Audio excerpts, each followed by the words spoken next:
নমস্কার, আপনাদের দেখছেন আমোদরিয়া নিউজ। আপনাদের সাথে আমি প্রদীপ। এই মুহূর্তে আমি দাঁড়িয়ে রয়েছি শিলিগুড়ি বলরাম হাট। শিলিগুড়ি থেকে 7-8 কিলোমিটার দূর এই বলরাম হাট। সপ্তাহে দুদিন, বৃহস্পতিবার আর রবিবার কিন্তু এই হাট বসেন। বিকাল 4টা থেকে এই হাট শুরু হয় রাত 10টা পর্যন্ত। বিশাল বড় এই হাট। এই হাটে রয়েছে যেমন জামা কাপড়ের দোকান, রয়েছে বিভিন্ন ধরনের খাবার দোকান, রয়েছে সবজির দোকান, সমস্ত কিছু কিন্তু হাটে রয়েছে। বিশাল বড় এই হাট। মাছ মাংস থেকে শুরু করে সবজি, খাবার দাবার, জামা কাপড় সমস্ত কিছু কিন্তু এই হাটে রয়েছে। বিভিন্ন ধরনের খাবার দোকানও রয়েছে এই হাটে। সপ্তাহে দুদিন, বৃহস্পতিবার আর রবিবার, এই দুদিন এই হাট বসে। গ্রামীণ হাট কিন্তু ঐতিহ্য একটা বহন করে চলে। এখন কিন্তু সেই সমস্ত হাট আর দেখা যায় না, তবে এই সমস্ত হাট কিন্তু এখনও রয়ে গেছে। বহু বছর ধরে এই হাট চলে। প্রচুর দোকান রয়েছে এই হাটে, সমস্ত কিছুই কিন্তু পাওয়া যায় এই হাটে।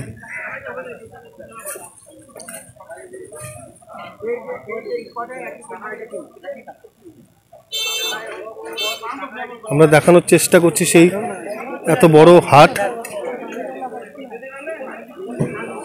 শিলিগুড়ি শহর থেকে 7 থেকে 8 কিলোমিটার দূরে এই হাট।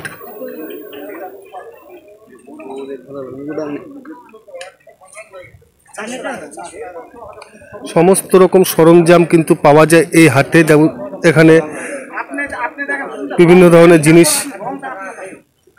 হাতা খুন্তি থেকে শুরু করে চামচ, প্লাস্টিকের জিনিস রয়েছে, টেইলারের দোকান,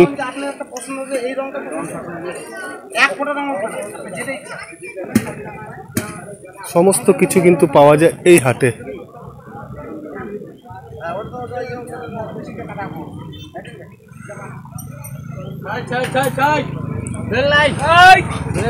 আমরা কথা বলার চেষ্টা করব এই হাটের দায়িত্বে যিনি রয়েছেন, দেখাশোনার দায়িত্বে, ওনার সঙ্গে একটু কথা বলার চেষ্টা করব আমরা।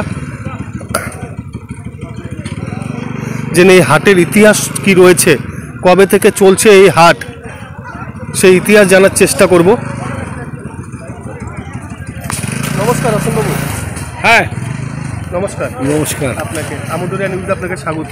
আচ্ছা, বললাম আপনি তো হাটের দায়িত্বে রয়েছেন, হাট আপনার হাটের মালিক আমি। হ্যাঁ, ইতিহাস সম্বন্ধে একটু বলবেন? এই হাটটা বহুদিনের পুরানা হাট, ধরুন প্রায় 30-এর দশকের হাট এটা। তো 1925 থেকে 30-এর মধ্যে এই হাটের গোড়াপত্তন হয়। তো এই হাটের গোড়াপত্তন করেন এই জোতের যে মালকিন ছিলেন মহরমণি বর্মণি, উনি এই হাটের গোড়াপত্তন করেন। তা সিএস যে সেটেলমেন্ট হয় তাতে এই হাটের রেকর্ড আছে সিএস খতিয়ানে। তো তারপরে কিছুদিন পরে হাটের একটা সময় যখন আমার পিতামহ ইন্দুভূষণ রায় মারা যান 42 সালে, তারপরে একটা সময় হাটটা গ্রাম্য কিছু দেউনিয়া লোকের চক্রান্তে এখান থেকে সরে একটা ছোট্ট জায়গায় যায়, কিন্তু রেকর্ড রয়ে যায়, মানুষের আবদার রয়ে যায়। যেখানে হাটটা নিয়ে যায়, যখন হয় আপনার বাংলাদেশের যুদ্ধ হয়, বাংলাদেশ হবার সময়, ওটা ছিল আপনার 1971-72 বোধহয়। তারপরেই সেই হাটটা আবার উঠে এখানে চলে আসে।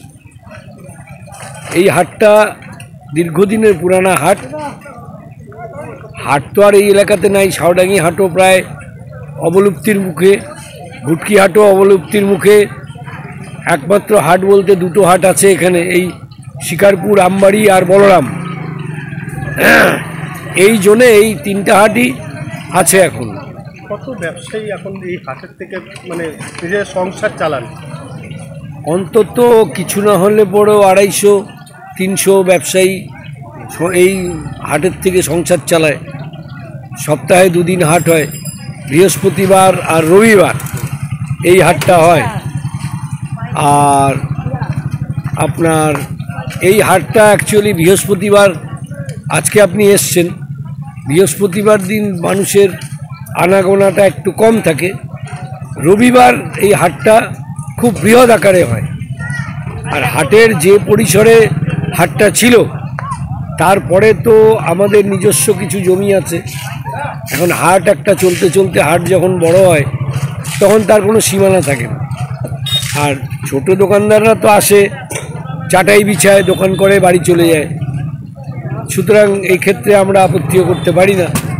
সেই জন্য এবং মানুষের তাদের ব্যবসার প্রয়োজনে মানে এখন হাটগুলো প্রায় উঠেই যাচ্ছে। হ্যাঁ, মানে গ্রামীণ হাট আর দেখা যায় না, সেই কোনো বিভিন্ন রকম মল তৈরি হয়ে যাচ্ছে। হ্যাঁ হ্যাঁ, এরকম একটা গ্রামীণ হাট, হ্যাঁ, এটা বাঁচিয়ে রাখার তো একটা ইয়ের দরকার আছে। তো যাই হোক, এই হাটটা কোনো রকম সরকারি বা কোনো রকম না, সরকারি বলতে একবার আমরা বেলাকোবা মার্কেটিং সোসাইটিকে বলেছিলাম হাটটা যদি ওনারা পরিচালনা করেন তাহলে ভালো হয়।